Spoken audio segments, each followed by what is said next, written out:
Hey everybody, Neil Thompson, founder of Teach the Geek here.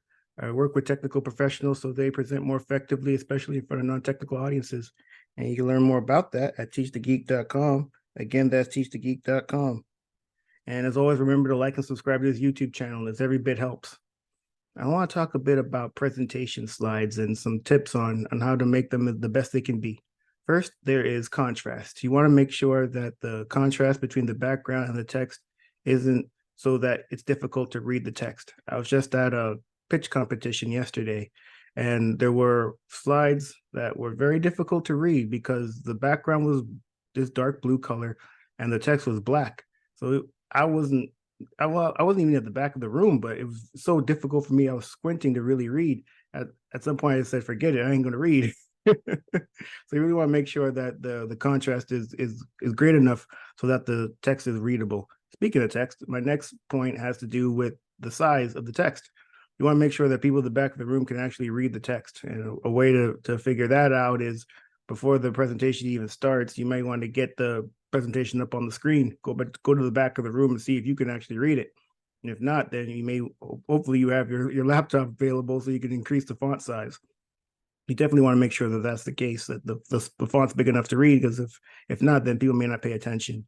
The third has to do with images. I'm a big fan of images. In fact, I'm a bigger fan of images than I am of text, because with text, people will read and they may very well miss something that you say. And if you have decision makers in the audience, you want to make sure that they are catching all the things that they need to catch when you're actually presenting. The fourth point has to do with animations, and these are moving images. They can be distracting to some, and you certainly don't want people to be distracted when listening to your presentation. So I would minimize those and use still images instead. You're only going to look at a still image for so long, but with an animation, you may look at it for the entire time the person is speaking, and then again, you may miss things that they say that are important to catch. And then the last point has to do with tables, charts, and graphs. You want to make sure that there's not too many of them on one slide, because people might get confused as to which one they're supposed to be looking at any given time.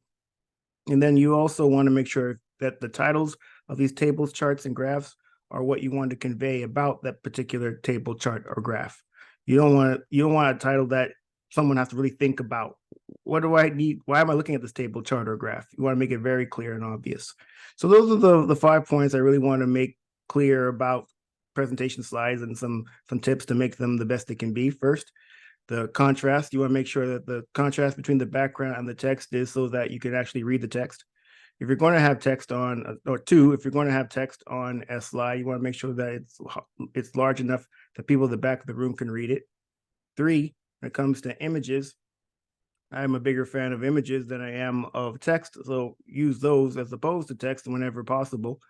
Four, when it comes to animations, try to minimize those. They can be distracting to some. I'd use images instead. And then when it comes to five, that's tables, charts, and graphs. Don't have a whole bunch of them on one slide.